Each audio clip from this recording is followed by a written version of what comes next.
Hi masters, అందరికీ కూడా Brahma's meditation channel కి స్వాగతం సుస్వాగతం అండి. జూమ్ లోకి విచ్చేసిన ప్రతి ఒక్క దివ్య స్వరూపానికి ఆత్మ ప్రణామాలు. బ్రహ్మాస్ మెడిటేషన్ ఛానల్ ని వీక్షిస్తున్న ప్రతి ఒక్క ఆత్మ స్వరూపానికి కూడా హృదయపూర్వక కృతజ్ఞతలు మాస్టర్స్. ఎంతో గొప్పగా అద్భుతంగా ధ్యానం ద్వారా అనంతమైన శక్తిని పొందాము. ఇటువంటి ఇంత గొప్ప సులువైన మార్గాన్ని మనకు అందించిన పరమ గురువైన బ్రహ్మశ్రీ పత్రి సారికి కూడా వేల వేల కృతజ్ఞతలు తెలుపుకుంటూ వారిని కూడా ఈ జూమ్ సెషన్ లో ఇన్వైట్ చేసుకుందాం మాస్టర్స్. ప్రతిరోజు ఒక్కొక్క మాస్టర్ ద్వారా అద్భుతమైన జ్ఞానాన్ని తెలుసుకుంటూ ఉన్నాం మాస్టర్స్. అటువంటి అద్భుతమైన జ్ఞానాన్ని ఈ రోజు మనకు అందించడానికి తిరుపతి రెడ్డి సార్ పామూరు నుంచి మన జూమ్ సెషన్ కి విచ్చేస్తున్నారు మాస్టర్స్. సార్, మీకు బ్రహ్మాస్ మెడిటేషన్ ఛానల్ కి స్వాగతం సుస్వాగతం sir. Thank you so much sir.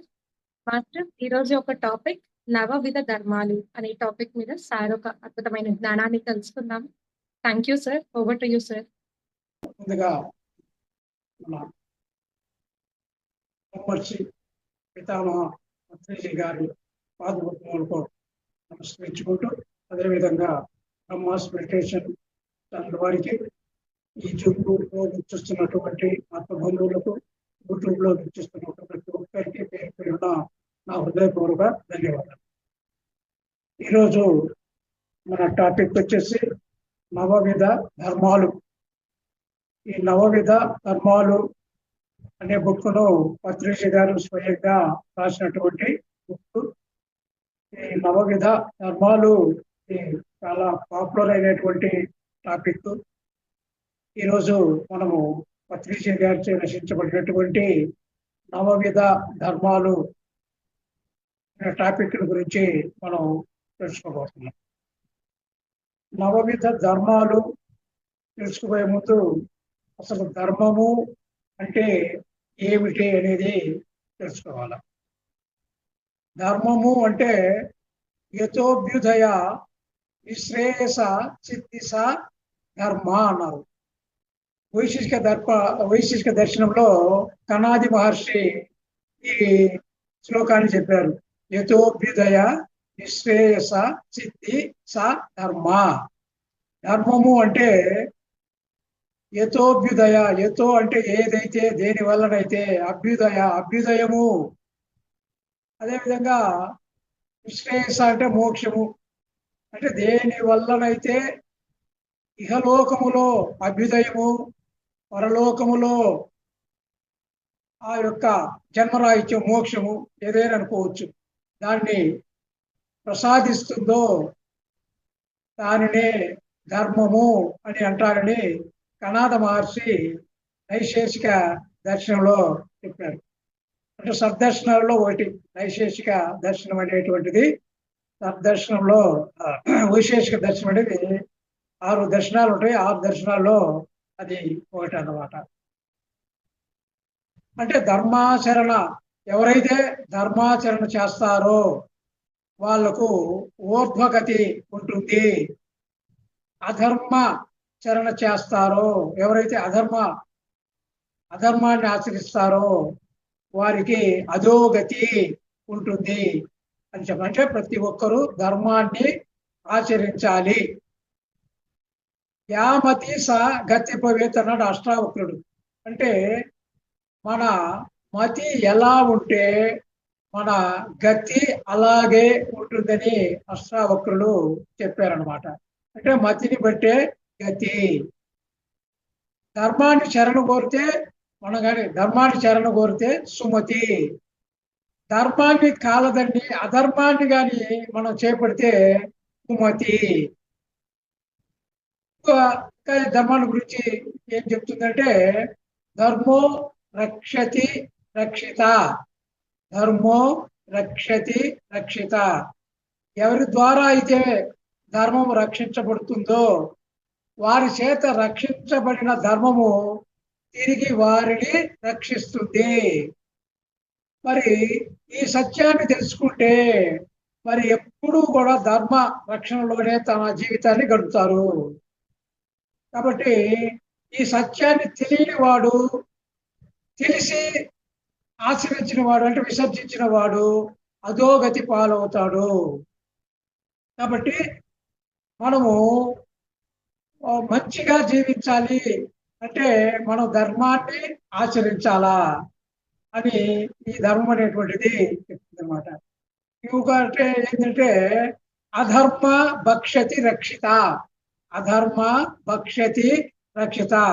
ఎవరైతే అధర్మాన్ని రక్షిస్తారో, ఎవరైతే అధర్మాన్ని పోషిస్తారో, అధర్మానికి కారణభూతులవుతుంటారో వారి చేత సృష్టించబడిన అధర్మము తిరిగి వారిని భక్షిస్తుంది. అంటే అధర్మాన్ని ఎవరైతే ఆచరిస్తారో ఆ ధర్మే వారిని తిరిగి భక్షిస్తుంది. అంటే ధర్మాన్ని రక్షిస్తే ఆ ధర్మం మనం రక్షిస్తుంది, అధర్మాన్ని మనం కానీ ఆచరిస్తే ఆ ధర్మం మనను భక్షిస్తుంది అన్నమాట.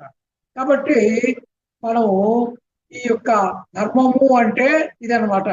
దాని అర్థము ఏంటంటే యథోభ్యుదయ నిశ్రేయస సిద్ధి. అంటే ఎగలోపరంగా అభ్యుదయాన్ని, పరలోక పరంగా జన్మరాహిత్యాన్ని ఏదైతే ప్రసాదిస్తుందో దానిని ధర్మము అని అంటారు. అదే ధర్మో రక్షితి రక్షిత. ఎవరైతే ధర్మాన్ని రక్షిస్తారో వారి చేత రక్షించబడిన ధర్మము తిరిగి వారిని రక్షిస్తుంది అనేది పరమ సత్యము. అదే సత్యము. కాబట్టి జీవితంలో మనకు అభ్యుదయం రావాలన్నా, మనము ప్రగతి పదంలో ఉండాలన్నా, మనకు సౌఖ్యము, ఆనందము, ముక్తి, మోక్షము, దుఃఖరాహిత్యము ఏది కావాలన్నా త్రికరణ శుద్ధిగా మనము ధర్మాన్ని ఆచరించాలా.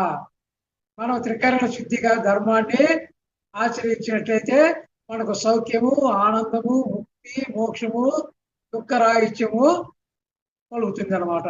కాబట్టి మనము ధర్మాన్ని తప్పకుండా ఆచరించాలా.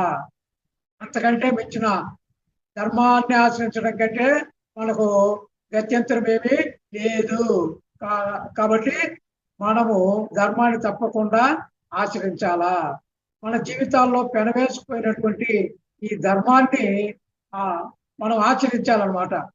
అంటే ధర్మము అంటే ఇంకా సరిగ్గా చెప్పాలంటే ఈ సృష్టిలో ఏది సరి అయినదో దానిని ధర్మము అంటాము. ఈ సృష్టిలో ఏది సరి అయినదో దానిని ధర్మము అంటాము. ఏది సరికాదో దానిని అధర్మము అంటాము. అది చాలా క్లియర్ గా, సింపుల్ గా ధర్మాన్ని గురించి అనమాట. ఈ సృష్టిలో ఏది సరి అయిందో దానిని ధర్మము, ఏది సరికాదో దానిని అధర్మము అని అంటాం అనమాట. అది మనం ముందు చెప్పుకున్నట్టుగా మనం సరైన దానిని అంటే ధర్మాన్నే కానీ మనం రక్షిస్తే మనము ఆ ధర్మము చేత మనం రక్షించబడతాం. మనం ధర్మాన్ని రక్షిస్తే ఆ ధర్మము మనల్ని రక్షిస్తుంది. ఆ ధర్మం వల్ల ధర్మాన్ని మనం రక్షించినప్పుడు ఆ ధర్మం మనకి ఏమేమి చేస్తుంది? మనల్ని భాగ్యవంతులు చేస్తుంది. అలా కాకుండా అజ్ఞానంతో మనము అధర్మాన్ని కానీ రక్షిస్తే అధర్మమే మనల్ని భక్షిస్తుంది. కాబట్టి మనము అధర్మాన్ని రక్షించినప్పుడు మనము అభాగ్యం అయిపోతాము, దుఃఖ సముద్రంలో మునిగిపోతాము. కాబట్టి మనం ఎప్పుడూ కూడా ధర్మాన్నే ఆచరించాలా. విత్తనంలో నుంచి చెట్లు వచ్చినట్లు ధర్మంలో నుంచి మనం సౌభాగ్యం వస్తుంది అనమాట. అధర్మంలో నుంచి అభాగ్యము వస్తుంది. ఇది కాబట్టి మనం అందరం కూడా ధర్మవర్తులుగా ఉండాలా, ధర్మాన్ని ఆచరించాలా. ధర్మాన్ని ఆచరించడము వలన మనకు భాగ్యం కలుగుతుంది. భాగ్యం అనేది మనం ఎవరి దయ వలనో రాదు. మనం ధర్మాన్ని ఆచరించినప్పుడు మనకు ఆ యొక్క భాగ్యం అనేటువంటిది వస్తుంది అనేది సత్యము. కాబట్టి మన ధర్మమే, మన ధర్మాచరణే మనకు సకల సౌకర్యాలను కలుగజేస్తుంది. కాబట్టి జీవితము శృతిలో లయలో ఉంటే ధర్మము. జీవితము శృతిలో లయలో ఉంటే అది ధర్మము. శృతి అపశృతి అయితే, లయ అపలయ అయితే అది అధర్మము. కాబట్టి ఈ అధర్మము ఎక్కడ ఉంటుందో అక్కడ అస్తవ్యస్తంగా ఉంటుంది. కాబట్టి మనం ఎప్పుడూ కూడా ధర్మ మార్గంలోనే ఉండాలా. గౌతమ బుద్ధుడు కూడా తన అష్టాంగ మార్గంలో సరి అయినా అని బోధించాడు. అంటే ఈ సృష్టిలో ఏది సరైనది అదే ధర్మం చెప్పుకున్నాం కదా. గౌతమ బుద్ధుడు కూడా అదే చెప్పాడు అష్టాంగ మార్గంలో. సరి అయిన దృక్పథాలు, సరి అయిన మాటలు, సరి అయిన కోరికలు, సరి అయిన కర్మలు, సరి అయిన జీవన వృత్తి, సరి అయిన ఏకాగ్రత, సరి అయిన శ్రద్ధ, సరి అయిన ధ్యానం అన్ని సరి అయినయే. ఈ అష్టాంగ మార్గంలో అన్ని సరి అయినయే చేయమన్నాడు, సరికానియే చేయొద్దన్నాడు. సరికాని అంటే అధర్మము, సరి అయినవి అంటే ధర్మము. కాబట్టి మనం అన్ని కూడా ఏం చేయాలా, సరి అయినయే చేయాలా. మన జీవితంలో తప్పక ఏముండాలా, సరి అయినవే ఉండాలా. కాబట్టి మన జీవితంలో మనకు ప్రతి క్షణము ఎదురయ్యే అనేక ధర్మాల గురించి మనకు ఎన్నో ధర్మాలు ఉన్నాయి, చాలా ధర్మాలు ఉన్నాయన్నమాట. మరి ఈ ధర్మాలన్నిటికంటే కొన్ని ధర్మాలు, ముఖ్యమైనటువంటి ధర్మాలను మనకు పత్రిజీ గారు నవవిధ ధర్మాలు అనే వాటిని గురించి మనకు చెప్పారు. దాని గురించి మనం ఇప్పుడు సమగ్రంగా సంపూర్ణంగా మరి తెలుసుకుందాం. ధర్మం యొక్క విశ్వస్వరూపంలో స్నానం చేసి మనం అందరం కూడా పునీతులమై విశ్వరూపంలో అవుదాము. కాబట్టి ఇప్పుడు మనము ఈ యొక్క నవవిధ ధర్మాల గురించి మనము తెలుసుకుందాము. ఈ నవవిధ ధర్మాలు ఏమిటి అంటే, మొట్టమొదటిది ధ్యాన ధర్మము, రెండవది అహింసా ధర్మము, మూడవది మిత్ర ధర్మము, నాలుగవది కరుణా ధర్మము, ఐదవది శాంత ధర్మము, ఆరవది ఆరోగ్య ధర్మము, తర్వాత ఏడవది స్వాధ్యాయ ధర్మము, ఎనిమిదవది వినయ ధర్మము, తర్వాత తొమ్మిదవది లాస్ట్ వచ్చేసి దాన ధర్మము. ఈ 9 రకాలైనటువంటి ధర్మాలను మనకు పత్రిజీ గారు చెప్పారు, వివరించారు. మొదటి దాని గురించి తెలుసుకుందాం ఇప్పుడు. ధ్యాన ధర్మము. ధ్యాన ధర్మము, ధ్యానం అనగా మనకెవరు గుర్తొస్తారంటే బుద్ధుల వారు మనకు, గౌతమ బుద్ధుల వారు మనకు గుర్తొస్తారన్నమాట. కాబట్టి మనము ఈ ధ్యానము అనగానే మరి ఈ ధ్యాన ధర్మం గురించి మొట్టమొదట పత్రిజీ గారు మనకు వివరించారు. ధ్యానం అనే మాటకు గొప్ప విలువ, పవిత్రత, పారమార్థికత ఉందన్నమాట. ఆ ధ్యానం అనే మాటకే ఆ విలువ, పవిత్రత, పారమార్థికత అనేటువంటిది ఉందన్నమాట. భగవాన్ గౌతమ బుద్ధుడు ధర్మ మహాచక్రాన్ని స్థాపించి ధర్మాలన్నిటికంటే కూడా ఉత్తమమైనటువంటి ధర్మము ధ్యాన ధర్మము అని చెప్పారు. అన్ని ధర్మాల కంటే గొప్పది ఏమిటయ్యా అంటే ధ్యాన ధర్మము అని చెప్పారు. మరి ఈ భూమి పైన ఎన్నో కొండలు, పర్వతాలు ఇవన్నీ ఉన్నాయి. అయినప్పటికీ కూడా అన్నిటికంటే ఎత్తైనది ఎవరెస్ట్ శిఖరము. అన్నిటికంటే ఎత్తైనది ఎవరెస్ట్ శిఖరము. అదే విధంగా చాలా ధర్మాలు ఉన్నాయి. చాలా ధర్మాలు ఉన్నప్పటికీ కూడా అన్ని ధర్మాల కల్లా ఉన్నతోన్నతమైనటువంటి ధర్మం ఏంటయ్యా అంటే అది ధ్యాన ధర్మము. ఈ ధ్యాన ధర్మాన్ని ఆచరిస్తే మిగతా ధర్మాలను ఆచరించే అర్హత మనకు కలుగుతుంది. కాబట్టి ఈ భూమి పైన జన్మ తీసుకున్న ప్రతి ఒక్కరూ కూడా ధ్యాన ధర్మములో తప్పక ఉండే తీరాలి అంటాడు పత్రిజీ గారు. కాబట్టి ఈ ధ్యాన ధర్మం తర్వాత మిగతా ధర్మాలన్నీ కూడా, కాబట్టి ప్రతి ఒక్కరూ కూడా ఈ ధ్యాన ధర్మాన్ని ఆచరించాల్సిందే. నేను ప్రైమ్ మినిస్టరు, నాకు అవసరం లేదు. నేను ఎమ్మెల్యేను, నాకు అవసరం లేదు. నాకు సంగీతం బాగొచ్చు, నాకు అవసరం లేదు. నేను కోటేశ్వరుడిని, నాకు అవసరం లేదు. నేను సితార బాగా వాయించగలను, నాకు అవసరం లేదని అంటుంటారు. కానీ ప్రతి ఒక్కరికి కూడా ఈ ధ్యానం అనేటువంటిది అవసరమే.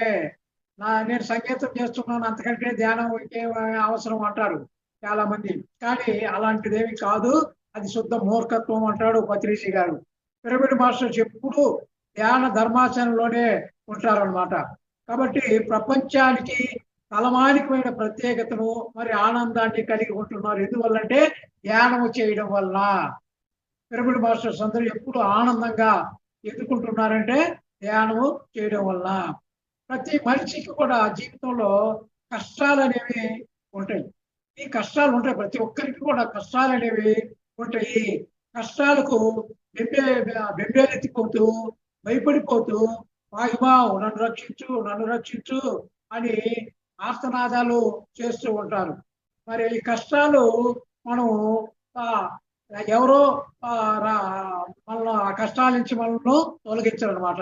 కాబట్టి మన ఈ కష్టాలన్నీ తొలగించుకోవాలి అంటే వాహిమావని అర్థించడము కాదు. ఈ కష్టాలను మనంతట మనమే ఈ ధ్యానం చేత పోగొట్టుకోవచ్చు. ఈ ధ్యాన శక్తి చేత కష్టాలను పోగొట్టుకోవచ్చు.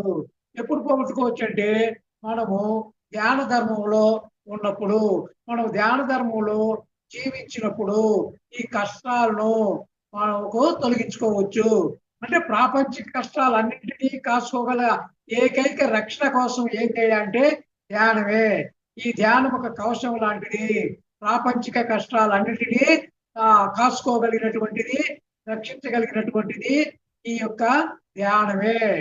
మరి అది లేకపోతే, ధ్యానం లేకపోతే ఎలాంటి దానశీలురైనా మరి ఎలాంటి ప్రతిభావంతులైనా అష్ట కష్టాలు పడక తప్పదు. కష్టాలను చుట్టాలుగా భావించి సునాయాసంగా ఆదరించగలిగిన ఈ స్థితి ధ్యానం వల్లనే మనకు కలుగుతుంది. కాబట్టి ఈ ధ్యానం వలన మనకు శక్తి వస్తుంది, ఆనందం వస్తుంది. కాబట్టి ధ్యానం అనేటువంటిది తప్పనిసరిగా మనము ధ్యానము చేయాలి. శ్రీకృష్ణ భగవానుడు ఈ యొక్క భగవద్గీతలో ఏం చెప్పారంటే ఒక శ్లోకం చెప్పాడు.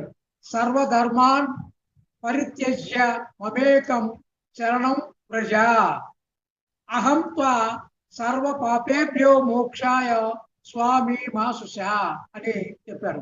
అంటే సర్వధర్మాన్ పరిత్యజ మమేకం శరణం వ్రజ. సర్వధర్మాన్ అంటే అనేక ధర్మాలు ఉన్నాయి మనకు.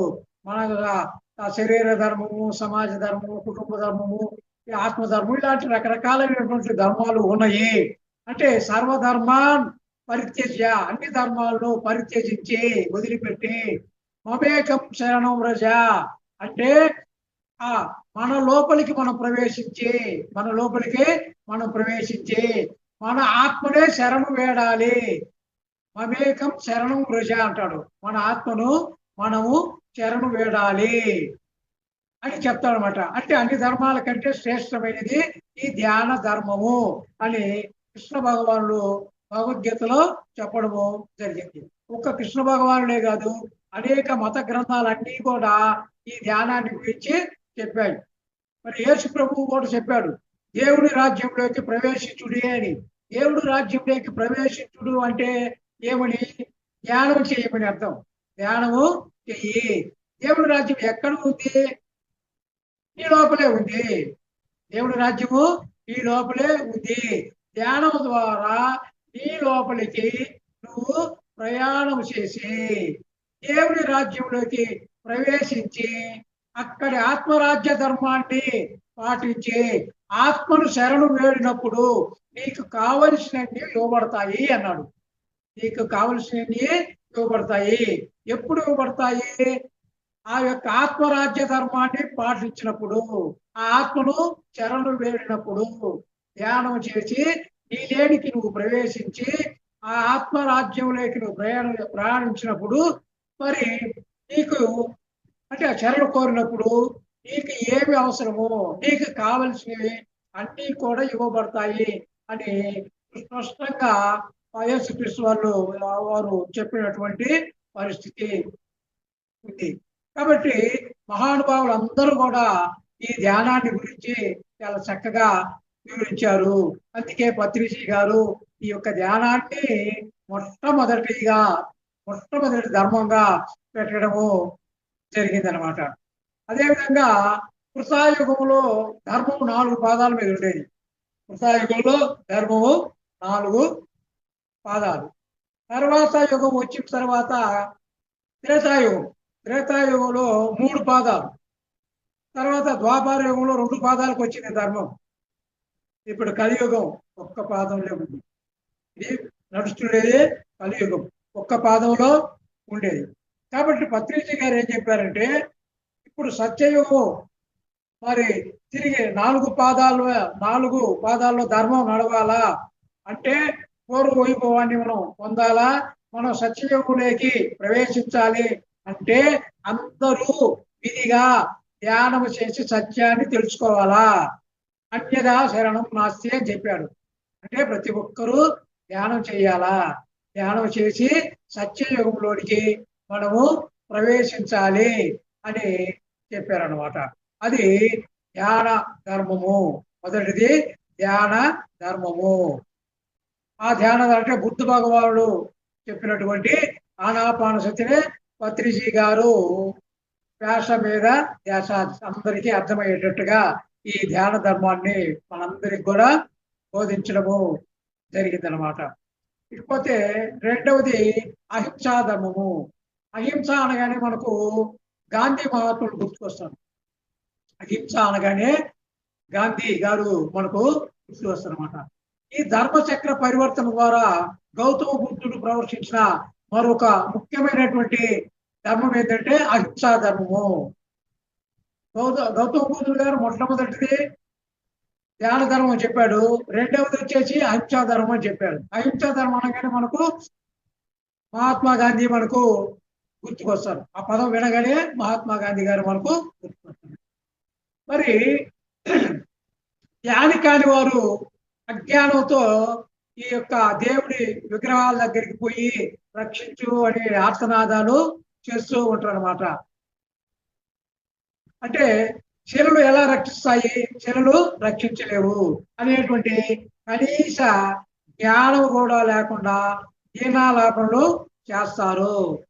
తాము మాత్రం ఇక్కడికి పోయి పాహిమా మమ్మల్ని రక్షించు, మాకు ఆ వరాలు ఇవ్వు, ఈ వరాలు ఇవ్వని అంటుంటారు. కానీ వాళ్ళు చేసేది ఏంటి, ఇతర జీవులను భక్షిస్తూ హింసిస్తూ ఉంటారు.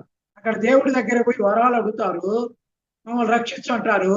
వీళ్ళు మాత్రం రక్షించరు, వీళ్ళు మాత్రం ఇతర జీవులను భక్షిస్తూ ఉంటారు, హింసిస్తూ ఉంటారు. అతనిది ఎంత విచిత్రమో ఇది అని పత్రిజీ గారు అంటారన్నమాట. మనము ఇతర జీవుల పట్ల ప్రేమ, కరుణ, దయ చూపించకపోతే మనకు దేవుడు ఎలా చూపిస్తాడు? కాబట్టి మనము ఇతర జీవుల మీద ప్రేమ, దయ, కరుణ కలిగి ఉండాలా అని చెప్తారనమాట. కాబట్టి మనము ఇతరులకు ఇవ్వకుండా మనం పొందలేము. మనం ఇతరులకు ఏదైతే ఇస్తామో అదే మనం తిరిగి పొందుతాము. మనం ఇతరులకు దయ, ప్రేమ, కరుణ ఇస్తే అదే పొందుతాము. ఇతరులు హింసిస్తే మనం కూడా హింసించబడతాము. కాబట్టి ఇది కర్మ సిద్ధాంతం. ఏది ఇస్తే అదే వస్తుంది.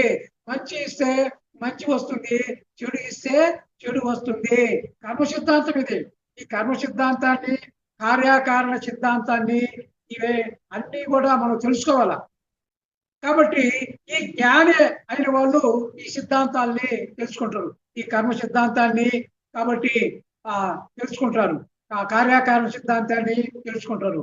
కాబట్టి ఈ జ్ఞాని అయిన వాడు హింసను ప్రోత్సహించడు, అహింసలోనే జీవిస్తాడు అన్నమాట. కాబట్టి మరి కృష్ణ పరమాత్ముడు భగవద్గీతలో కూడా చెప్పాడు. ఏం చెప్పాడంటే ఒక శ్లోకం చెప్పాడు, బహూనియే వ్యతీతాని జన్మాని తవతార్జున తాన్యహం వేద సర్వాణి సత్వం వేత్త పరంతప అని చెప్పడం జరిగింది. అంటే అర్జున, నువ్వు నేను అనేక జన్మలు ఎత్తావు, చాలా జన్మలు ఎత్తావు. ఇప్పటికీ నా జన్మలు నాకు తెలుసు, నీకు జన్మలు నీకు తెలియవు. ఎందుకు అంటే నేను బ్రహ్మజ్ఞానిని, జ్ఞాని. కాబట్టి నాకు తెలిసింది. నేను చిన్నప్పుడే సాందీపుడి దగ్గర ధ్యానం నేర్చుకున్నా, నాకు తెలుసు. నువ్వేం చేసావు, వినిపించి నేర్చుకున్నావు ద్రోణాచార్యుల దగ్గర. ఇవి నీకు తెలియవు. నీకు ఈ జన్మే తెలుసు, మిగతా జన్మలన్నీ నీకు తెలియవు. నీకు నాకు అదే తేడా.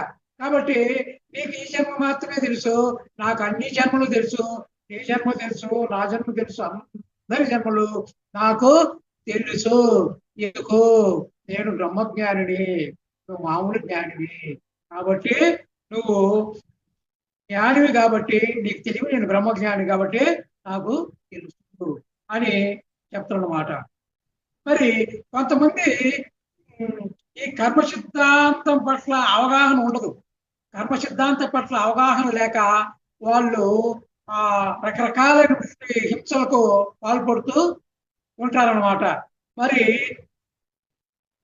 ఇక జన్మ లేదు, ఇదే ఆఖరి జన్మ, ఈ జన్మే అన్ని అనుభవించాలా అని రకరకాలైనటువంటి పాప పనులన్నీ చేస్తా ఉంటారు. అంటే ఇక జన్మ లేదు, ఇదే జన్మ, కాబట్టి ఈ జన్మలో అన్ని అనుభవించాలా, సుఖాలు అనుభవించాలా, సౌఖ్యాలు అనుభవించాలా అని అన్ని ఈ జన్మలో అనుభవించాలని రకరకాలైనటువంటి పాపాలు, హింసలు చేస్తూ ఉంటారు అన్నమాట. కాబట్టి అహంకారంతో ప్రవర్తిస్తూ ఉంటారు. కౌరవులు కూడా అంతే కదా. కౌరవులు కూడా వాళ్ళు అజ్ఞానులు, జ్ఞానులు కాదు, అజ్ఞానులు. వాళ్ళు ఈ అజ్ఞానుల కోకే చెబుతారనమాట. నిండు సభలో ద్రౌపదిని అవమానిస్తారు. ఒరే నాయన, 5 ఊర్లు ఇర్రా,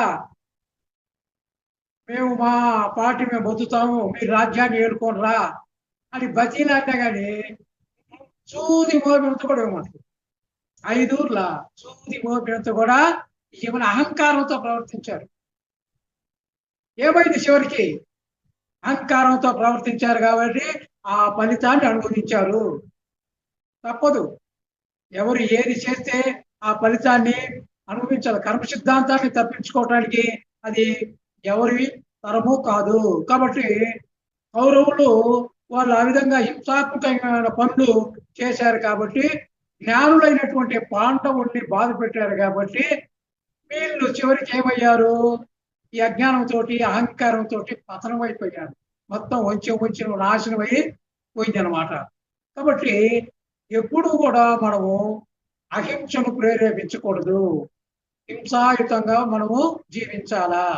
కాబట్టి మనము ఈ ధ్యానము ద్వారా మనము సత్యాన్ని తెలుసుకుంటాం. ఈ ధ్యానం ద్వారా ఆత్మే సత్యమే అనేటువంటి విషయాన్ని మనము తెలుసుకుంటున్నాం. స్వానుభవంతోనే మనం గ్రహించాల, ఏది కూడా స్వానుభవంతోనే మనము గ్రహించాలన్నమాట. కాబట్టి మనం ఎప్పుడూ కూడా మరి అహింసాయుతంగానే మనము జీవించాల. స్వధర్మము, దీంట్లో కూడా స్వధర్మము పరధర్మము అనేవి ఉన్నాయన్నమాట. స్వధర్మము పరధర్మము. కాబట్టి ఈ స్వధర్మము అంటే మనకు సంబంధించినటువంటిది స్వధర్మము, పరధర్మం అంటే ఇతరులను సంబంధించినటువంటిది. అంటే వేరొక ప్రాణిని కానీ వేరొక మనిషిని కానీ వాళ్ళను హింసించకుండా ఉండడము అది పరధర్మము. మనను మనం హింసించుకోకుండా మనను మనం చేసుకోవడము అది మన యొక్క స్వధర్మము. ఈ స్వధర్మము పరధర్మము కాకుండా ఆపద్ధర్మం అనేది కూడా ఒకటి ఉంది. స్వధర్మము పరధర్మమే కాకుండా ఆపద్ధర్మము అనేటువంటిది కూడా ఒకటి ఉంది. ఆపద్ధర్మం అంటే విధి లేని పరిస్థితుల్లో మనలను మనము రక్షించుకోవడము. మనం ఇంతకుముందు చెప్పినట్టుగా పాండవులకు యుద్ధం చేయాలని లేదు, ఏదో 5 ఊర్లు ఇచ్చినా చాలు అని అనుకున్నారు. కానీ కౌరవులు ఒప్పుకోలేకపోయినప్పుడు ఏమైంది? రాయబారం వెళ్ళాడు శ్రీకృష్ణుడికి. శ్రీకృష్ణుడు రాయబారం వెళ్ళినా కానీ అంగీకరించలే. ఆ శ్రీకృష్ణుడి మీదనే ఆయన కూడా దాడి చేసి చంపుపోయి రకరకాల బాధలకు గురి చేశారు. అంటే సహించారు. కాబట్టి చివరికి ఆపద్ధర్మం అంటే ఇక తప్పదు, ధర్మాన్ని రక్షించాలి అంటే ఆపద్ధర్మం. అది ఆపద వచ్చినప్పుడు మన ధర్మం అది యుద్ధంలో అనేక మంది మరణించినా కానీ ఆపద్ధర్మం, అది ఆపద్ధర్మంలో ఆ కర్మ మనకు అంటదు. కాబట్టి అది ధర్మం కోసం చేస్తున్నాం కాబట్టి, న్యాయం కోసం చేస్తున్నాం కాబట్టి అది అంటే ఆపద్ధర్మం అంటాం. ఆపద్ధర్మం చేయాల్సి వచ్చింది, ఆపద్ధర్మం యుద్ధం చేయాల్సి వచ్చింది పాండవులు కౌరవులతోటి. దాన్ని ఆపద్ధర్మము. స్వధర్మము చూసుకోవాలా, పరధర్మము చూసుకోవాలా. స్వధర్మం అంటే ముఖ్యంగా మన ఆత్మకు సంబంధించింది ధ్యానము. ఈ స్వధర్మంలో మన శరీర ధర్మం ఉంది, సమాజ ధర్మం ఉంది. సమాజ ధర్మము, శరీర ధర్మము, ఆత్మధర్మము ఇవన్నీ ఉంటాయి. ఈ ముఖ్యంగా మనం చూసుకోవాల్సింది ఆత్మ ధర్మము, శరీర ధర్మము. పత్రిక గారు ఏం చెప్తారంటే ఈ శరీర ధర్మం అంటే ఏంటి? ఆ తినడము, తగినంత నిద్ర, ఇవన్నీ కొంత తగ్గించుకొని ధ్యానం చేసి నీ ఆత్మ ధర్మాన్ని కొంత పెంచుకోమంటాడు. ఈ శరీర ధర్మాన్ని, ఈ సంఘ ధర్మాన్ని, కుటుంబ ధర్మాన్ని కొంత తగ్గించుకొని ఆత్మ ధర్మాన్ని నువ్వు పాటించు అని చెప్తా. అదేవిధంగా పరధర్మం అంటే నువ్వు ధ్యానం నేర్చుకుని దాన్ని ఇతరులకి నేర్పించు. ప్రతి జీవిని కరుణతో చూడు. ప్రతి ప్రాణిని, అన్ని ప్రతి జీవరాశిని, ప్రతి ఒక్కరిని ఆ పరమాత్మ సార్వభౌతాత్మ కాబట్టి ప్రతి ఒక్కరిని ఆ దయతో, కరుణతో, ప్రేమతో చూడాలి. అది పరధర్మము. కాబట్టి స్వధర్మము, పరధర్మము, ఆపద్ధర్మము. కాబట్టి ఈ యొక్క ధర్మాలను గురించి పత్రిక గారు ఆ బుక్ లో చాలా సవివరంగా మనకు వివరించాడు అనమాట. కాబట్టి ఒకానొక బుద్ధుడు ఎల్లవేళ ఎలా ఉంటాడు? శాంత స్వరూపుడై అహింసలో ఉంటాడు. ఎటువంటి పరిస్థితుల్లో హింసను ప్రేరేపించడు. కాబట్టి ఆ యొక్క బుద్ధులుగా ఉండాలి. అందరం కూడా బుద్ధులుగా ఉండాలా, అహింసలో ఉండాలా. ఇది రెండవ ధర్మము. మొదటిది ధ్యాన ధర్మము, రెండవది అహింసా ధర్మము. ఇక మూడవ ధర్మానికి వస్తే మిత్రధర్మము. మూడోది మిత్రధర్మము. మిత్రధర్మం అనగానే మనకి ఎవరు గుర్తొస్తారంటే శివుడు గుర్తొస్తాడు. మిత్రధర్మం అనగానే మనకు ఆ శివయ్య ఫ్యామిలీ, ఆ కుటుంబము, శివయ్య ఫ్యామిలీ మనకు గుర్తుకు వస్తారు. పత్రిజీ గారు కూడా ఏమంటారు? My dear friends, my dear masters, my dear God's. మొట్టమొదటి ఏం చెప్పాడు? My dear friends. మిత్రధర్మం అది. కాబట్టి మిత్రధర్మము మూడో ధర్మం కింద ఈ చెప్పాడు అనమాట. ఈ నవవిధ ధర్మాలలో మిత్రధర్మము మూడో ధర్మముగా మనకు చెప్పాడు. ఈ మిత్రత్వము అనేది కేవలం మానవులతో మిత్రత్వం కాదు, కేవలము మానవులతో మాత్రమే కాదు, మానవులతో పరిమితం కాదు, అన్నీ ఉన్నాయి. అన్నిటితో మిత్రత్వము. ఖనిజ సామ్రాజ్యము, వృక్ష సామ్రాజ్యము, జంతు సామ్రాజ్యము, పక్షి సామ్రాజ్యము, అన్ని సర్వము, అన్నిటితో మిత్రత్వము. మిత్రత్వం అంటే కేవలం మానవులతో మానవులు మాత్రమే కాదు.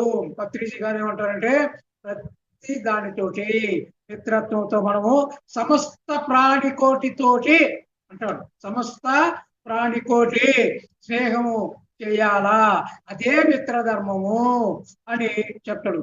మానవ జాతి, జంతు జాతి, పక్షి జాతి అన్ని.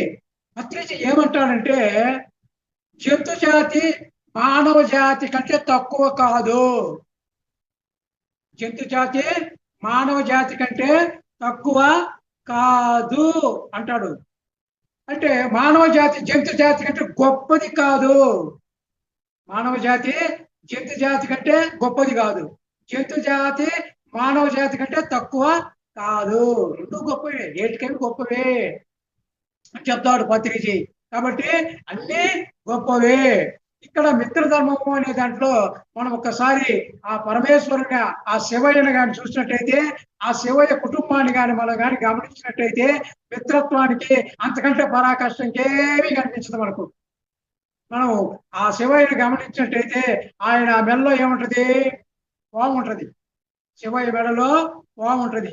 వినాయకుడి వాహనం ఏంది? ఎలుక. సుబ్రహ్మణ్య స్వామి అంటే కుమారస్వామి వాహనం ఏంది? నెమలి. అమ్మగారి వాహనం, పార్వతి అమ్మగారి వాహనం ఏంది? పులి. మరి ఎంత మిత్రత్వం కదా, జంతువులతో మిత్రత్వం చేశారు కదా. అర్థమవుతుంది దీన్ని బట్టి జంతువులతో కూడా స్నేహము చెయ్యాలా. మిత్రత్వం అంటే సర్వ ప్రాణికోటికి అని అర్థం.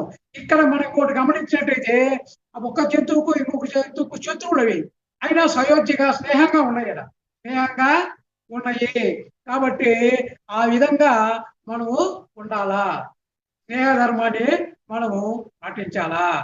పత్రిజీ గారు పిరమిడ్ మాస్టర్లందరూ మిత్రధర్మానికి పరిపూర్ణంగా అంకితమైపోండి అంటాడు. మిత్రధర్మానికి పరిపూర్ణంగా అంకితమైన వాళ్ళే మీరందరూ కూడా. పిరమిడ్ మాస్టర్లు అందరూ కూడా ఈ యొక్క మిత్రధర్మానికి పాటించే వాళ్ళే. మరి పిరమిడ్ సిస్టమ్ సొసైటీ మూవ్మెంట్ మిత్రధర్మానికి కట్టుబడి ఉంది అని చెప్తాడు అన్నమాట. మరి మనం అంతా కూడా శాకాహార ర్యాలీలు ఎందుకు చేస్తున్నాం? జంతువులను రక్షించాలని, ఆ మూగజీవులను రక్షించాలండి. పత్రిషి గారి ధ్యానం చేస్తే చేశారుగా మహానుభావులారా, ఆ జంతువుని హింసించబాకండి, సంపగాకండి, తినబాకండి అంటారు. ధ్యానం కంటే ఫస్ట్ ప్రిఫరెన్స్ ఈ శాకాహార ర్యాలీలకు ఇచ్చుకోవండి. సంపొద్దు మూగజీవులు, ఆ మూగజీవుల్ని రక్షించాలా. మనము అవి అన్నదమ్ములమే కదా, అక్కడి నుంచే కదా మనం వచ్చింది. వాటిని మనం భక్షించడము ఎంత న్యాయమో ఆలోచించండి. కాబట్టి ఈ విధంగా మనం ఆలోచించాలి. కాబట్టి ఈ పిరమిడ్ సొసైటీ మూవ్మెంట్ 18 ఆదర్శ సూత్రాలు, ఈ 18 ఆదర్శ సూత్రాలు కూడా ఇవన్నీ చెప్పాడు ఆయన. మిత్రధర్మానికి కట్టుబడి ఉండి అందరి ఒకరి అనుభవాలు ఒకరు వినండి అని చెప్పి సజ్జన సాంగత్యం 3వ పాయింట్ చెప్పాడు కదా. అదే కదా మిత్రధర్మం. సజ్జన సాంగత్యం అంటే మిత్రధర్మం. ఒకరి అనుభవాలు ఒకరు వినండి అని చెప్పాడు అనమాట. కాబట్టి ఈ విధంగా మనం ఏం చేస్తున్నాం ఇప్పటికి? ఇప్పుడు మనం ఈ ధ్యానం చేసినట్లంటే ఓకే, ధ్యానం చేయని వాళ్ళు ఆ ఇంటి కాకి ఈ ఇంటి మీద కోలకూడదు. అన్నదమ్ములకు తగాదాలు, అక్కచెల్లెలకు తగాదాలు, తండ్రి కొడుకులకు తగాదాలు, అన్ని ఆస్తి తగాదాలు, అవి ఇవి. మిత్రత్వం ఎక్కడుంది? ఇంకా మిత్రత్వం లేదు, అంత శత్రుత్వం అయిపోయింది. కాబట్టి ఈ పిఎస్ఎస్ఎం ఏం చేయాలా? మిత్రత్వానికి ప్రాధాన్యత ఇచ్చి అందరూ ధ్యానం చేసి అందరూ మిత్రత్వాన్ని పాటించాలా అని చెప్తాను. ఆ కాకి మీద, ఆ కాకి ఈ కాకి అంటే ఈ ఇంటి మీద వాలకూడదు, ఆ ఇంటి కాకి ఈ ఇంటి మీద, ఈ ఇంటి కాకి ఆ ఇంటి మీద వాలకూడదు అని చెప్తున్నమాట. కాబట్టి మనం పత్రిక ఏం చెప్తారంటే, మీరు ఆ జంతువులతో స్నేహం చేయండి, జంతువులతో స్నేహం చేయండి అని చెప్తాడు. వీళ్ళేం చేస్తారు? నీతో నాకు స్నేహం వద్దు, నిన్ను కోసుకొని తింటా అంటారు. నేను కోసుకొని తింటా, నీతో నాకు స్నేహం వద్దు అనే పరిస్థితి. కాబట్టి ఈ ధ్యానం చేస్తే మరి ఆ పరిస్థితి పోద్ది అనమాట. వాళ్ళతో మిత్రత్వము అనేటువంటిది మనం చేస్తాం. కాబట్టి ఈ విధంగా మనం మిత్రత్వ ధర్మాన్ని గురించి పత్రిజీ గారు చాలా చక్కగా వివరించారు. ఇక 4వ ధర్మం ఏంటంటే కరుణా ధర్మము. కరుణానంగానే మనకి ఎవరు గుర్తొస్తారు? యేసుక్రీస్తు కరుణామయుడు. యేసుక్రీస్తు కరుణామయుడు. ఈ 4వ ధర్మము కరుణా ధర్మం. క్రిస్మస్ గుర్తు వస్తుంది, యేసుక్రీస్తు గుర్తుకు వస్తాడు అన్నమాట. కాబట్టి మరి యేసుక్రీస్తు తన జీవిత కాలం అంతా కూడా ఏం చేశాడు? ప్రపంచాన్ని కరుణామయం చేయడానికి ప్రయత్నము చేశాడు అనమాట. ఎంతో శ్రమించాడు. చివరికి శిలువ కూడా అయిపోయాడు. ఎంత కరుణామయుడు అంటే తాను శిలువ వేసి ఏలాడుతూ ఆ ఎండలో అంత కష్టంలో కూడా రక్తం కారుతున్నా కానీ, ముళ్ళ కిరీటం పెట్టి ఎంత చేసినా కానీ ఏమంటాడు? పాపం వాళ్ళకు ఏమీ తెలియదు, అమాయకుడు, వాళ్ళు రక్షించండి అంటాడు. ఎంత కరుణామయుడు అనుకోవాలా. వాళ్ళ వలనే ఇతనికి శిక్ష పడింది. తన పక్కనే వాళ్ళకి శిక్ష చేశారు. నన్ను శిక్ష వాళ్ళని మాత్రం వదిలిపెట్టండి, వాళ్ళ అమాయకులు, వాళ్ళకి ఏం తెలియదు, ఏమి తెలియక వాళ్ళు చేశారు, వాళ్ళని వదిలిపెట్టండి. అంతటి కరుణ చూపించాడు.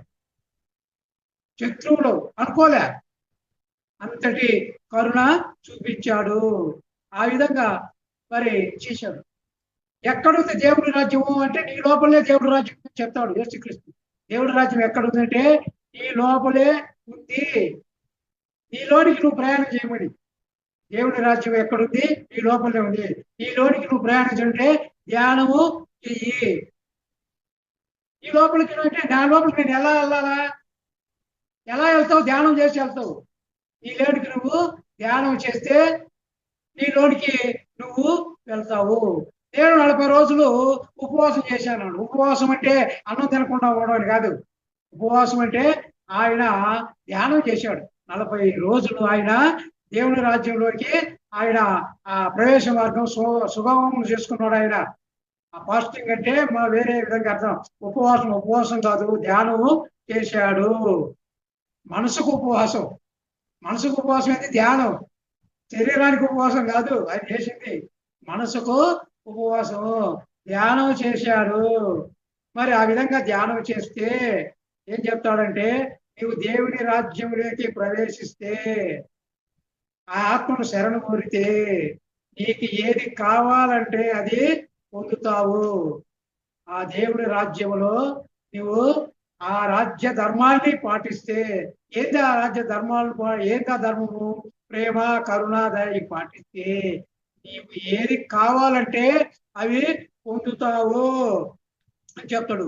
ఆరోగ్యం కావాలన్నా, సంపద కావాలన్నా, సంతోషం కావాలన్నా, తృప్తి కావాలన్నా, ఏమి కావాలంటే వాటిని పొందుతావు ధ్యానం చేస్తే. ఆ దేవుడి రాజ్యంలోకి నేను ప్రవేశిస్తే నీకు ఏవి కావాలంటే అవి నీకు వస్తాయి అని చెప్తాడనమాట. మరి అలాంటి కరుణ ఉండాలి. యేసుక్రీస్తు లాంటి కరుణ మనం కూడా ప్రతి జీవి మీద, సకల ప్రాణ కోటి మీద కరుణ ఉండాలి.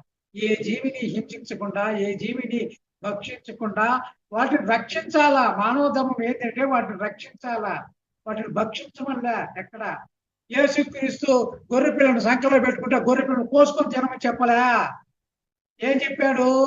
ఈ జీవుల్ని రక్షించాలా, మోగ జీవుల్ని రక్షించని చెప్తే మనోళ్ళు ఏం చేస్తున్నారంటే ఆయన సంఖ్యలో పెట్టుకున్న గొర్రె పిల్లను కోసుకొని తినమని దాన్ని కోసుకొని తింటున్నారు. అది మనం అర్థం చేసుకున్నది. కరుణ అంటే అది మనం అర్థం చేసుకున్నాం. మనం వాటిని రక్షించాలా, అది ఆయన చెప్పింది. మన దగ్గర ఏది ఉంటే పక్కవాడికి కొంత అందించాలా. అదే కదా కరుణ అంటే. మన దగ్గర ఏదైనా ఉన్నప్పుడు మన దగ్గర ఉన్నదాన్ని పక్కవాడికి అందించడమే కరుణాధర్మము. పత్రిజీ గారు ఏమంటారంటే, నీ దగ్గర డబ్బు లేకపోవచ్చు, లేకుంటే ఏదైనా లేకపోవచ్చు, నీవు బస్సులో ప్రయాణించేటప్పుడు ఒక ముసలి ఆవిడ వచ్చింది, లేదా ఒక గర్భిణీ స్త్రీ వచ్చింది, నువ్వు లేచి చీటి అదే కరుణ, అంతకంటే ఇంకా కరుణ ఏముంది అంటాడు. నువ్వు లేచి వాళ్ళకి సీట్ ఇవ్వు, అదే కరుణ అని మరి పత్రిజీ గారు చెప్తారనమాట. కాబట్టి ఆ విధంగా మరి కరుణ అంటే ఏంటంటే, ఎవరైనా బాధపడుతుంటే, గాయపడి ఉంటే, దయనీయ పరిస్థితిలో ఉంటే, ఎవరైనా బాధపడుతుంటే, గాయపడి ఉంటే, దయనీయ పరిస్థితిలో ఉంటే హృదయపూర్వకంగా వారికి చేయూతనివ్వడమే కరుణ. అది కరుణ అంటే, చేయూతనివ్వడం, ఆపదలో ఉన్న వాళ్ళని ఆదుకోవడమే కరుణ. కాబట్టి మా కరుణ అంటే ఇంకొక ఉదాహరణ చెప్పాడు పత్రిజీ గారు. ఏం చెప్పాడంటే, ఒకసారి మన senior pyramid master Shri Chandrashekhar Sharma అనే ఒక pyramid master, senior pyramid master, అందరికీ తెలిసి ఎంత. ఒకసారి స్నానం చేద్దామని వంటింట్లో స్టవ్ మీద నీళ్లు పెట్టుకొని ఉంటాడు అన్నమాట. తలుపు తడతారు. ఈ తలుపు తట్టినప్పుడు ఈ ఆయన ఏం చేస్తాడంటే, ఈ స్టవ్ మీద ఉండేటువంటి ఆ నీళ్లను పక్కన పెట్టబోయి పొరపాటున ఆ నీళ్లు తన శరీరం మీద పడి కాలుతుంది అనమాట. అయినా మంటన అలాగే ఓర్చుకుంటూ దుప్పటి కప్పుకొని ఆ తలుపు తీసి వాళ్ళు కూర్చోబెట్టి, ఎందుకు వచ్చారంటే, ధ్యానం నేర్చుకోవడానికి వచ్చామంటే వాళ్ళతో ఒక గంట సేపు ధ్యానం చేపించి వాళ్ళు వెళ్ళిపోయిన తర్వాత ఆయన ఆయన ఆ యొక్క అదంటే ఈ యొక్క బొబ్బలు లేచినాయి కదా, ఆ విధంగా చూస్తున్నాం. అది కరుణ అంటే. తాను బాధపడుతూ, తాను శరీరం అంతా కాలి బొబ్బలైపోయినా దాన్ని లెక్క చేయకుండా, దాన్ని బయటికి కనపడకుండా బాధను ఆయన వాళ్ళకి ధ్యానం నేర్పించాడు. అది కదా కరుణ అంటే. అంతకంటే ఇంకా కరుణ అనేది ఏముంది? ఆ రోజు రాత్రి ధ్యానంలో మహావతార్ బాబా వచ్చి ఆయన శరీరం అంతా నిమిరి ఆయన గాయాలన్నీ స్వస్థత పరిచాడంట. మరి మహాభారత కరుణ గురించి చెప్పాలంటే, మహాభారత యుద్ధంలో భీష్ముడు అంపశయ మీద ఉన్నప్పుడు ఆ ఒళ్ళంతా బాణాలతో మరి ఆ రక్తయుక్తమై ఉన్నప్పుడు ఓర్చుకుంటూ ధర్మరాజుకు రాజనీతి చెప్పాడు. ధర్మరాజుకు రాజకీయ చతురతను నేర్పించాడు, రాజనీతిని నేర్పించాడు. అది కదా కరుణ అంటే. నేను ఈ స్థితిలో ఉన్నా, నేను ఇంత బాధల్లో ఉన్నా, నీకేం చెప్పేది అనలేదే.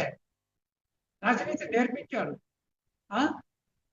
మరి యేసుక్రీస్తు మనం చెప్పుకున్నాం, అంత చెరువులో ఉన్న తాను స్వయంగా వాళ్ళని రక్షించు, వాళ్ళకేం తెలియదు పాపం, వాళ్ళను క్షమించండి అంటూ తన తండ్రి జీసస్కి ఆ కృష్ణుడు వేడుకుంటాడు అనమాట.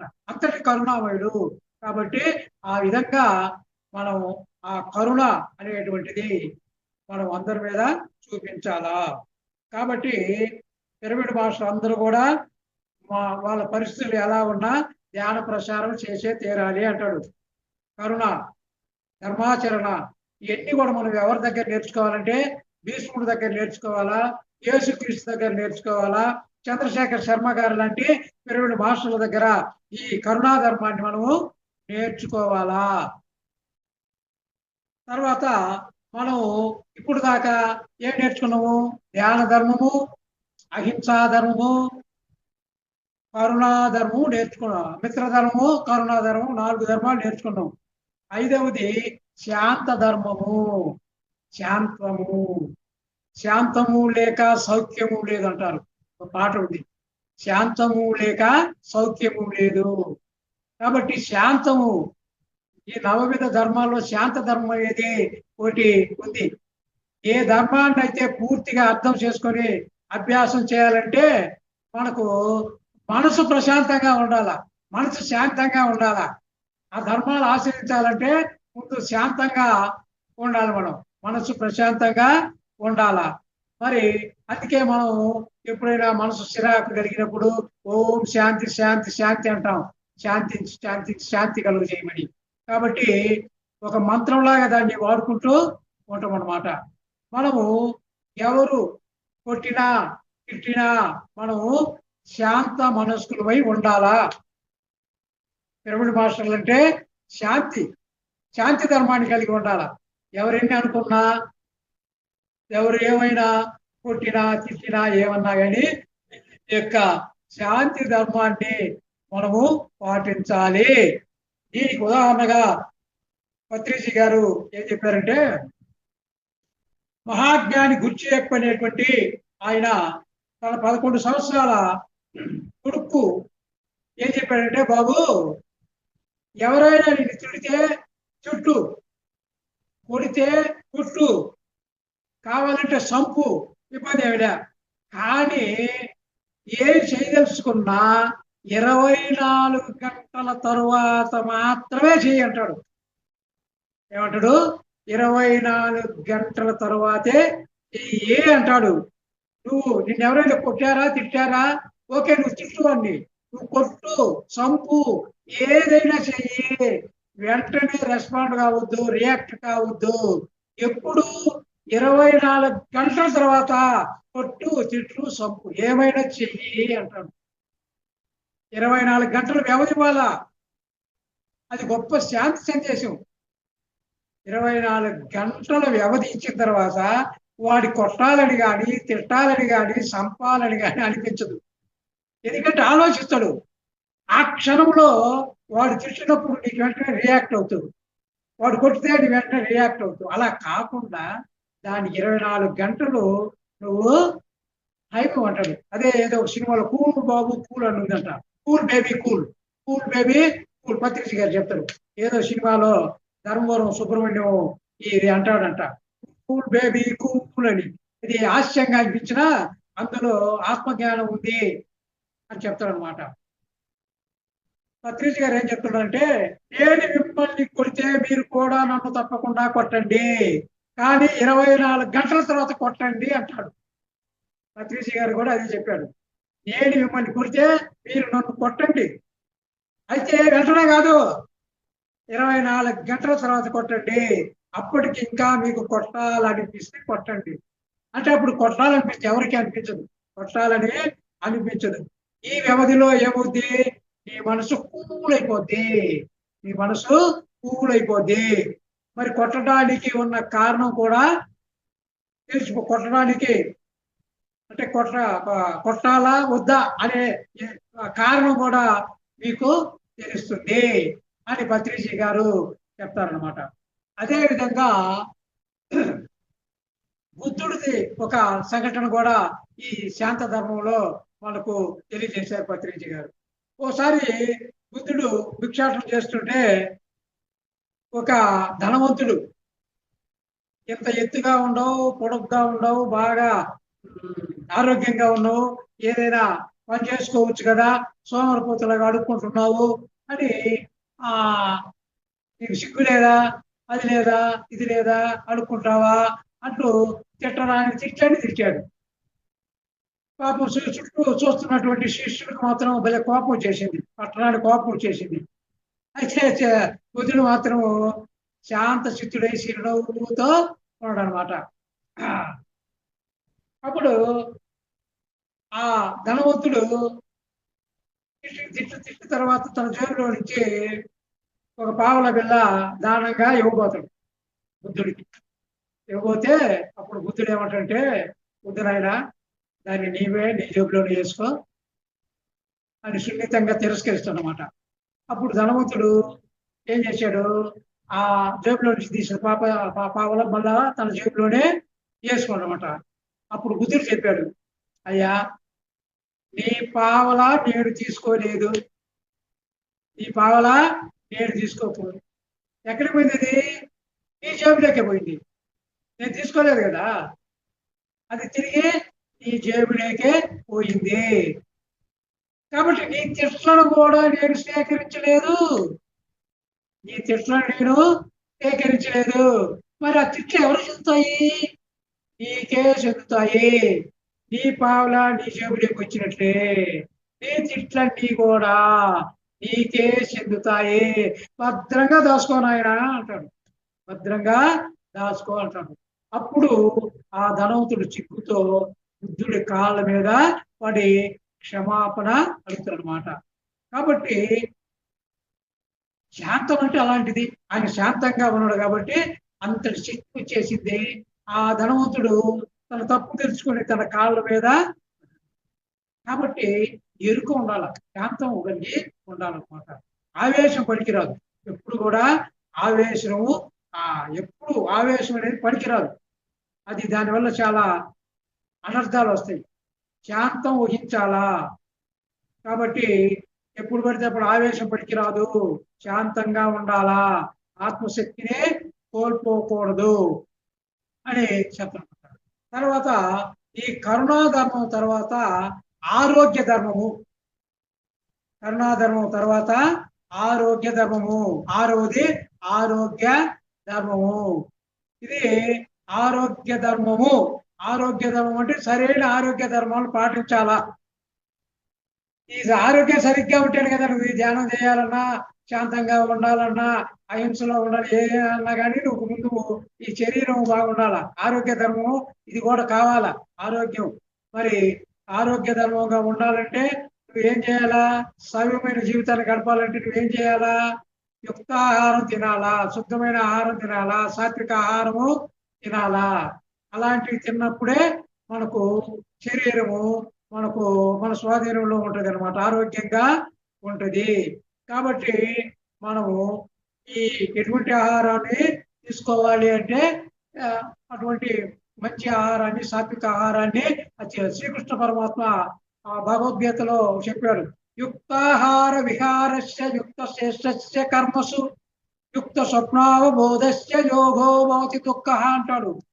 యుక్తాహార విహారస్య యుక్త శ్రేష్ఠస్య కర్మసు యుక్త స్వప్నావబోధస్య యోగో భవతి దుఃఖ అంటే ఆహారం, యుక్తమైన ఆహారము, యుక్త విహారము, యుక్తమైన శ్రేష్టలు అంటే పనులు, యుక్త కర్మలు, యుక్తంగా స్వప్నము, నిద్ర, యుక్తావబోధ అవబోధ యుక్తంగా ఉండాలా. ఇవన్నీ యుక్తంగా ఉన్నప్పుడు దుఃఖం అనేది పోతుంది, యోగం అనేది వస్తుంది. కాబట్టి అన్ని యుక్తంగా ఉండాలా, అయుక్తంగా ఉండకూడదు. కాబట్టి పత్రిజీ గారు ఇంకొక టాపిక్ లో ఏం చెప్పాడంటే జీవిత ధర్మాలని చెప్పాడు. యుక్తాహారం, మితాహారం, నిరాహారం, యుక్త భాషణం, మిత భాషణం, నిరభాషణం, యుక్త యోషణం, మిత యోషణం, నిర్యోషణం, ఇవి కూడా చెప్పాడు. కాబట్టి ఆహారం విషయంలో ఆరోగ్య ధర్మంలో యుక్తాహారము, మితాహారము, నిరాహారము. యుక్తాహారం తీసుకోవాలా, యుక్తమైనది అయుక్తమైనది తీసుకోకూడదు. అయుక్తమైనది ఏంటి? మాంసాహారము. యుక్తాహారం ఏంటి? శాకాహారము, సాత్వికాహారము. ఈ మాత్రమే తీసుకోవాలా అని చెప్పాడు. వారానికి ఒకసారి నిరాహారంగా ఉండాలా. యుక్తాహారం తీసుకోవాలా, నిరాహారం కూడా ఉండాలా. ఉపవాసం అన్నమాట. యుక్తాహారం, మితాహారం. మితంగా ఎక్కువ తినకూడదు, తక్కువ తినకూడదు, మితంగా తినాలా. ఈ విధంగా ఉండాలా. ఈ విధంగా ఉన్నప్పుడు దీన్ని ఆరోగ్య ధర్మం పాటించినట్టు అవుద్ది. అంటే మన శరీరం పట్ల మనం సరిగ్గా వ్యవహరించాలా. ఎక్కువ తినకూడదు, తక్కువ తినకూడదు. ఎక్కువ తింటే అజీర్ణం అదొక జబ్బు, తక్కువ తింటే ఆకలి అవుద్ది, నీరసం వస్తుంది. కాబట్టి ఎక్కువ కాకుండా తక్కువ కాకుండా సరిగా యుక్తమైన ఆహారాన్ని మితంగా తీసుకోవాలి. ఇంకేం చెప్తాడంటే పత్రిజీ గారు, ఫ్రిడ్జ్ లో పెట్టిన ఆహారాలు మళ్ళా తీసి వేడి చేసి తినకూడదు అంటాడు. వెల్లుల్లిపాయ, మష్రూమ్స్ వీటి జోలికి వెళ్ళొద్దు అంటాడు అన్నమాట. ఈ విధంగా చెప్తాడు ఆహారాన్ని గురించి, ఆహార ధర్మాల గురించి. ఈ శరీరం ఒక పెద్ద ఫ్యాక్టరీ, మనం దానికి యజమానులము. మన శరీరంలోని ప్రతి అణువు కూడా ఒక వర్కింగ్ మాస్టరు. కనుక మనం శరీరంతో స్నేహంగా మాట్లాడడం నేర్చుకోవాలి అంటాడు. స్నేహంగా మాట్లాడము నేర్చుకోవాలా. శరీరానికి ఎక్కువ శ్రమ ఇవ్వకూడదు. తమో గుణంలో బద్ధకము వస్తుంది. కాబట్టి శరీరానికి ఎక్కువ విశ్రాంతి కూడా ఇవ్వకూడదు. ఎంతవరకు ఇవ్వాలో అంతవరకే. ఎక్కువ విశ్రాంతి ఇచ్చామనుకో తమో గుణం అంటే బద్ధకము, సోమర్తనము వస్తుంది. అలాగని విపరీతమైన పైనుంచి అలసట కూడా గురి చేయకూడదు. ఎక్కువ పని చేసామనుకో ఎప్పుడేమవుతుంది, శరీరము అలసిపోతుంది. కాబట్టి మరి మాటలు కూడా మనం ఎక్కువ మాటలు మాట్లాడకూడదు, శక్తి నశిస్తుంది. కాబట్టి అంత మధ్య మార్గం చెప్తాడు అనమాట. కాబట్టి మనం కానీ ఇటువంటి ఈ శరీర ఆరోగ్యాన్ని కాపాడుకోవాల్సిన బాధ్యత మనది. ఏ డాక్టరు మన శరీరాన్ని మనం చక్కగా కాపాడుకుంటే ఏ డాక్టర్ కూడా అవసరము లేదు. ధ్యానం ద్వారానే మనము మన ఆరోగ్యాన్ని మనము కాపాడుకుంటాము. మనం సరైన పద్ధతుల్లో ఉంటే ఏ డాక్టర్ అవసరం లేదు. సరికాని పద్ధతులు అవలంబిస్తే ఏ డాక్టర్ కూడా ఏమీ కాపాడలేడు అనేది ఇది 6వ ధర్మము, ఆరోగ్య ధర్మము. 7వ ధర్మము స్వాధ్యాయ ధర్మము. స్వాధ్యాయ ధర్మము నవవిధ ధర్మాలలో ఈ యొక్క ధర్మము. మరి ఈ స్వాధ్యాయ ధర్మము అంటే స్వాధ్యాయము అంటే పుస్తకాలు చదవడము, తనను తాను చెక్ చేసుకోవడము. స్వయంగా అంటే మనం 2 అర్థాలు వస్తాయి ఇక్కడ. స్వాధ్యాయం అంటే పుస్తకాలు చదవడం అనేది ఒకటి, తనను తాను సెల్ఫ్ చెకింగ్, నిన్నటికంటే ఈ రోజు బెటర్గా ఉన్నానా లేదా అనేటువంటిది సెల్ఫ్ చెకింగ్. పుస్తకాలు చదవడము అనేటువంటిది ఇది అనమాట. పత్రిజీ గారు దాదాపు నేను 1,00,000 పుస్తకాలు చదివినారని చెప్తాడు. అంటే 1,00,000 పుస్తకాలు స్వాధ్యాయ ధర్మము. ఆయన మనకు స్వాధ్యాయ ధర్మం అనగానే పత్రిజీ గారు మనకు గుర్తుకొస్తాడు. ఎందుకని 1,00,000 పుస్తకాలు చదివాడు ఆయన. 1-2 1,00,000 పుస్తకాలు చదివాడు. కాబట్టి స్వాధ్యాయ అనే ధర్మం గుర్తుకు ఎప్పుడు వస్తుందంటే పత్రిజీ గారిని చూడగానే ఆ స్వాధ్యాయ ధర్మం అనేటువంటిది గుర్తు కావాలన్నమాట. ఈయన ఏం చెప్పాడంటే లోక్సామ్ రాంపా ఆ యొక్క పుస్తకం మరణంలో నేను వీరండి పుస్తకంలో మరి నన్ను ఇంతటి వాడిని చేసింది అని చెప్తాడు అనమాట. ఏది ఆ రాంపా లోక్సాంగ్ రాంపా పుస్తకం మరణం లేని మీరు నన్ను ప్రభావితము చేసింది. నేను ఈ రోజు ఇక్కడ ఉన్నానంటే దానికి కారణము ఆ బుక్కే అంటాడు అనమాట. అంటే స్వాధ్యాయం యొక్క ఇంపార్టెన్స్ ఏదో చెప్తున్నమాట. ధియోయోన ప్రసోదయత్ అంటే ది అంటే బుద్ధి, మన బుర్ర, మన మేధస్సు, అంటే మన ఇంటలెక్ట్ అనమాట. ది అంటే ధియోయోన ప్రసోదయత్, దీన్ని మనం వికసింపు చేసుకోవాలి. ఈ బుద్ధిని వికసింపు చేసుకోవాలి అంటే దానికి ఉన్నటువంటి ఏకైక మార్గం ఏది అంటే స్వాధ్యాయం ద్వారా బుద్ధిని వికసింపు చేసుకుంటాము. దీనికి చాలా పుస్తకాలు ఉన్నాయి. కొన్ని పుస్తకాలు చెప్పాడు పత్రిజీ గారు, ఈ పుస్తకాలు చదివితే ఆ బుద్ధి వికసిస్తుందని.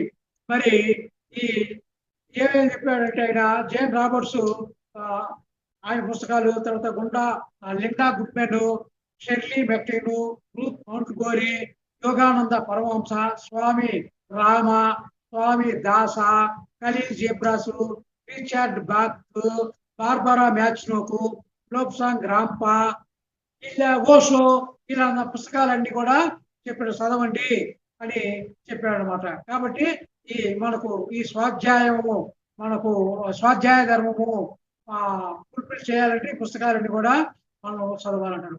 తర్వాత వినయ ధర్మము, ఎనిమిదోది వినయ ధర్మము. ఇది ఎనిమిదవ ధర్మము. వినయం నవవిధ ధర్మాలలో ఇది ఒక వినయ ధర్మము అనేటువంటిది ఒకటి ఎనిమిదో ధర్మము. ప్రతి ఒక్కరూ ఎదుటి వారితో ఎల్లప్పుడూ వినయంగా ఉండాలి అంటాడు పత్రిజీ. ప్రతి ఒక్కరూ వినయంగా ఉండాలి ఎదుటి వారితో. ఈ ప్రాపంచిక విద్య వల్ల ఏమవుతుందంటే ఎక్కువ చదువు చదివితే ఈ ప్రాపంచిక విద్యలో అహంకారం వస్తుంది, దర్పము, అహంకారము దర్పము వస్తుంది. ఆధ్యాత్మిక విద్యలో వినయం వస్తుంది అంటాడు. ప్రాపంచిక విద్యలో అహంకారం వస్తుందంట, ఆధ్యాత్మిక విద్యలో వినయం అనేటువంటిది వస్తుందంట. కాబట్టి ప్రతి ఒక్కరూ వినయం రావాలంటే ఆధ్యాత్మిక విద్య అంటే ధ్యానమే, ఏం లేదు. ఆధ్యాత్మిక విద్య నేర్చుకున్నప్పుడు ఆధ్యాత్మిక విద్యలో ఉంటే మనం అహంకారము ఉండదు, మనకు వినయము ఉంటుంది. కాబట్టి వినయం ఎంత స్వాధ్యాయం చేస్తే అంత వినయం, ఎంత స్వాధ్యాయం చేస్తే అంత వినయం, ఎంత సజ్జన సాంగత్యం చేస్తే అంత వినయం, ఎంత ధ్యానం చేస్తే అంత వినయము. కాబట్టి ఎదిగిన కొద్దీ ఒదుగుతూ ఉండాలంటాడు. ఎదిగిన కొద్దీ ఒదుగుతూ ఉండాలా. ఒదిగిన కొద్దీ మనం మరింత ఎదుగుతూ ఉంటామంటాడు. ఒదిగిన కొద్దీ మనము మరింత ఎదుగుతూ ఉంటాము. కాబట్టి వినయము అనేటువంటిది చాలా అవసరం. వినయము దాని గురించి ఒక ఉదాహరణ చెప్పాడు పత్రిజీ గారు. ఏం చెప్పాడంటే, పాండవులు ఈ భీష్ముడు సేనానిగా ఉన్నప్పుడు, యుద్ధ సేనానికి ఉన్నప్పుడు ఈ పాండవుల యొక్క సేన అంతా అస్తమైపోతూ ఉంది, చంపుతా ఉన్నాడు. భీష్ముడు దాటికి ఎదురు లేదు. ఇక పరిస్థితి అగమ్య కోసం అయిపోయింది, ఏం చేయాలో అర్థం కాలేదు. అప్పుడు ధర్మరాజు పోయి భీష్ముడు కాళ్ళ దగ్గర తలపెట్టేసి వినయంగా నమస్కరించి, పితామహ, మేము నీ దాటికి తట్టుకోలేము, కాబట్టి వినయంగా అడుగుతున్నా, నీ మరణ రాశి మీద చెప్పబోయా మాకు అని అడుగుతాడు. అప్పుడు ఏమి లేదు నా మరణ రహస్యము, నేను యుద్ధం చేసేటప్పుడు నాకు ఎదురుగా ఒక సెకండ్ని తీసుకొచ్చి పెట్టండి, నేను అస్త్ర సన్యాసం చేస్తాను, మీ ఇష్టం, మీరు ఏమై చేసుకుంటాయా అని చెప్తాడన్నమాట. ఇది వినయంగా అడిగాడు కాబట్టి చెప్పాడు. వినయంగా అడిగితే ఎవరైనా చెప్తారనమాట. వినయంగా కాకుండా అహంకారం తడితే ఎవరు ఏమి చెప్పరనమాట. కాబట్టి ఆ వినయం అనేటువంటిది మన జీవితంలో చాలా ఉపయోగకరము. కాబట్టి ఆ వినయం గురించి, అది ఇక చివర దాన ధర్మము ఇది అదే మరి 9వ ధర్మం. ఈ పత్రిజీ గారి ధర్మాల్లో ఇది 9వ ధర్మము. ఇది దాన ధర్మము. దాన ధర్మం అంటే మన దగ్గర ఏది ఉంటే దాంట్లో మనం కొంత అవసరానికి ఉంచుకొని కొంత దానం చేయడం, అదే దాన ధర్మము. అంటే మన దగ్గర కొంత అమౌంట్ ఉందనుకో, మనం కొంత అవసరానికి ఉంచుకొని మిగిలిన దాన్ని ఇతరులకు సహాయం చేస్తే, దానం చేస్తే దాన్ని దైవత్వము అంటారు. అలా కాకుండా మన దగ్గర ఉన్నది ఉన్నట్లు మన దగ్గరనే ఉంచుకొని మనమే అనుభవిస్తూ ఎవరికి ఇతరులకి ఇవ్వకుండా తరతరాలకు తరగని విధంగా ధనాన్ని దాచిపెట్టుకుంటే దాన్ని ఏమంటారు, దానవత్వము అంటారు. దానవత్వము, దైవత్వము అని. అంటే మన దగ్గర ఉన్నది ఏదైనా సరే దానిని ఇతరులతో పంచుకుంటే అది మరింతగా పెరుగుతుంది అంటాడు పత్రిజీ గారు. మనం మన దగ్గర ఉన్నటువంటి దాన్ని ఇతరులకు పంచితే ఏదైనా కానీ, దానం కానీ, ధ్యానం కానీ, ఏదైనా సరే మనం పంచుతూ ఉంటే అది పెంచుకోబడుతుంది. అలా కాకుండా అది మన దగ్గరనే ఉంచుకుంటే అది తప్పకుండా ఏదో ఒక రోజు దోసుకోబడుతుంది అని చెప్తాడు అన్నమాట.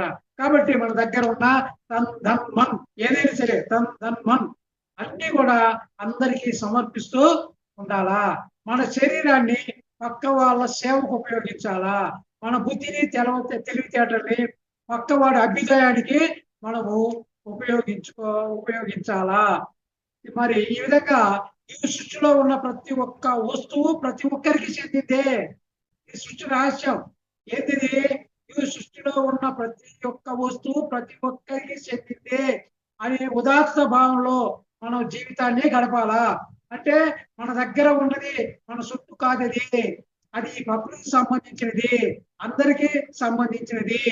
ఈ రోజు ఈ సంపద మనం వినియోగిస్తూ బుద్ధిపూర్వకమైన పనులు చేపడుతూ మరి అందరికీ దాన ధర్మాలు చెయ్యాలా అని ప్రతి ఒక్కరు అనుకోవాలా. నా దగ్గర ఉండేది ఇది నా సొమ్ము కాదు, ఈ ప్రకృతి విశ్వం నాకు ఇచ్చినటువంటిది, అందరికి సంబంధించింది కాబట్టి ఈ ధనాన్ని అందరికి దానం చేస్తాను అనేటువంటి భావన కలిగి ఉండాలా. తన దగ్గర ఉన్నది ఎంత కొంచెమైనా సరే దానిలో కొంతైనా కానీ ఇతరులకు ఇవ్వాలా. ఇది మరి 9వ ధర్మము దాన ధర్మము. కాబట్టి మనము 9 ధర్మాల గురించి మనము నేర్చుకున్నాం. చాలా చక్కగా పత్రిజీ గారు ఈ యొక్క 9 ధర్మాల గురించి వివరించారు. ఈ 9 ధర్మాలు ఏంటంటే మళ్ళీ ఒకసారి ధ్యాన ధర్మము, అహింసా ధర్మము, మిత్ర ధర్మము, కరుణా ధర్మము, శాంత ధర్మము, ఆరోగ్య ధర్మము, స్వాధ్యాయ ధర్మము, వినయ ధర్మము, దాన ధర్మము. మనం ఇది ఈ యొక్క 9 ధర్మాలను గురించి ఈరోజు మనకు గర్వపడాల్సినటువంటి అంశము ఒకటి మనందరికీ తెలుసు. ఏంటి అంటే మనకు డిసెంబరు 21వ తేదీన వరల్డ్ మెడిటేషన్ డే గా యుఎన్ఓ ఐక్యరాజ్య సమితి ప్రకటించింది. ఈ క్రెడిట్ అంతా పత్రిజీ గారిది. అంటే పత్రిజీ గారు ముందుగానే ప్రతి సంవత్సరం మొదటి నుంచి కూడా డిసెంబర్ 21న ఈ యజ్ఞాలు కానీ, యాగాలు కానీ, మహిళా యజ్ఞాలు కానీ, ఈ మహాచక్రాలు కానీ ఇవన్నీ కూడా ఎప్పుడు ప్రారంభించాడు? డిసెంబర్ 21. ఇప్పుడు మనకు ఆ యొక్క మెడిటేషన్ వరల్డ్ మెడిటేషన్ డే ఎప్పుడు ప్రకటించారు?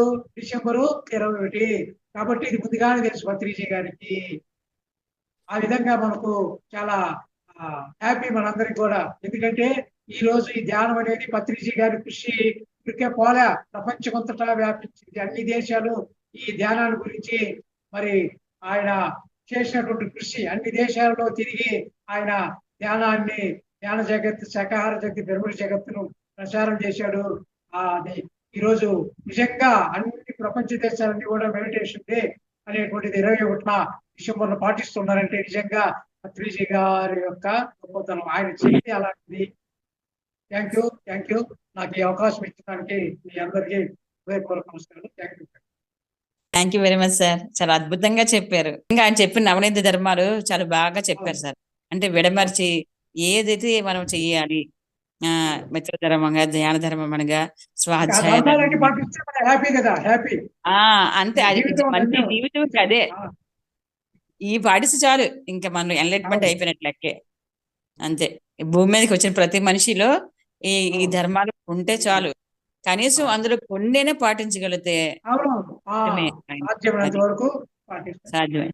సాధ్యమైనంతవరకు కొన్నైనా పాటించగలిగితే మనం ఆయనకి ఇచ్చే గురుదక్షిణ అదే, ఇంకేం లేదు. మీరు అద్భుతంగా చెప్పారు సార్. ఈ రోజు బ్రహ్మాస్ మెడిటేషన్ ఛానల్కి వచ్చి మీరు అద్భుతంగా మీ యొక్క జ్ఞానాన్ని పంచారు. అది ఈ చూడండి ఎంత ఉత్సాహంతో ఎంత చక్కగా మీరు వివరించారంటే అద్భుతం సార్. ఎందుకంటే ఏదైతే మీరు పాటిస్తున్నారో అంటే ఆయన ధర్మాలు తెలుసుకొని మీరు పాటిస్తున్నారు కాబట్టి ఈ రోజు ఇంత చక్కగా చెప్పగలిగారు కూడా. అంటే మనం ఎవరైనా చెప్పేవాళ్ళు ఏదిని పాటించకుండా చెప్పలేరు కదా సార్. అంటే అది చెప్పారు, అది అంటే చెప్పేటప్పుడు కూడా ఆ వర్డ్ లో ఒక వైబ్రేషన్ తెలిసిపోద్ది, ఆ మాటల్లో వైబ్రేషన్ అలాగే తెలిసిపోతుంది. కాబట్టి అద్భుతంగా ఈరోజు బ్రహ్మాస్ మెడిటేషన్ ఛానల్కి వచ్చి మీ యొక్క జ్ఞానాన్ని పంచారు.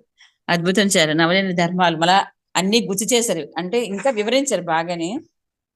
చాలా thank you very much sir. అవకాశం ఇచ్చడానికి మరోసారి ధన్యవాదాలు. Thank you very much sir. చాలా అద్భుతంగా చెప్పారు, మీ యొక్క జ్ఞానాన్ని పంచారు. చాలా thank you very much sir. మీకు ఈ జూమ్ సెక్షన్ లో ఇచ్చేసిన మాస్టర్స్ అందరికి, అలాగే బ్రహ్మర్షి పితామహ పత్రిజీ కూడా thank you very much sir. Thank you. శుభరాత్రి సార్.